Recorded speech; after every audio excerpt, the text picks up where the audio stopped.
Manipal Hospital, Hebbal. So today I'll be talking to you about kidney hypoplasia, or what also called medically as renal hypoplasia. Now this is a condition where part of a kidney doesn't fully develop in the womb. So the kidney may be only slightly smaller than usual, or it can be very, very tiny and inconspicuous.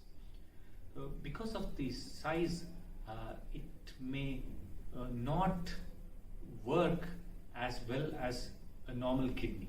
So the overall functioning will be slightly reduced. Now, what causes this condition? The majority of the cases we see, there is no definite reason behind this.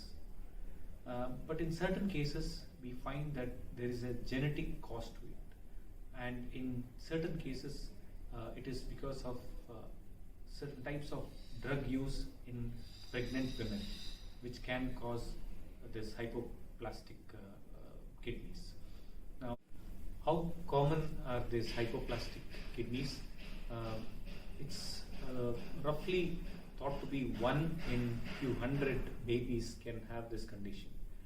And how do we diagnose this condition? During pregnancy, a 20-week antenatal ultrasound scan can quite often detect this condition. But it doesn't necessarily mean that all scans pick up this condition. Quite often, it is an incidental finding after birth on an ultrasound scan.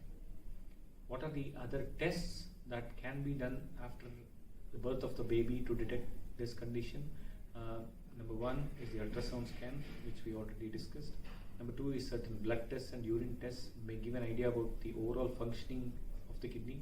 Number 3, a nuclear scan can give exactly the split function of the kidneys. So, is this condition unilateral or bilateral? Well, it can be both. When it affects only one kidney, it's called unilateral. When it affects both the kidneys, it's called bilateral.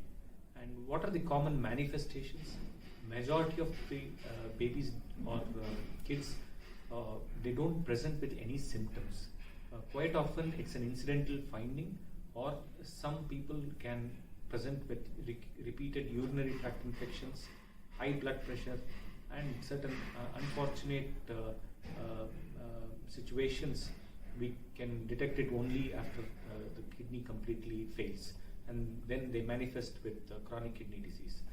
When the kidney function deteriorates to a point that they have less than 15% functioning kidneys, both put together, then we call this as end-stage kidney disease. The best treatment for this is to basically try and prevent ending up in the situation, which is by regular monitoring of your kidney function, controlling the blood pressure, treating urinary tract infections promptly. However, those with end-stage kidney disease, the best available treatment is a kidney transplant. Alternatively, one may have to seek dialysis support. Thank you.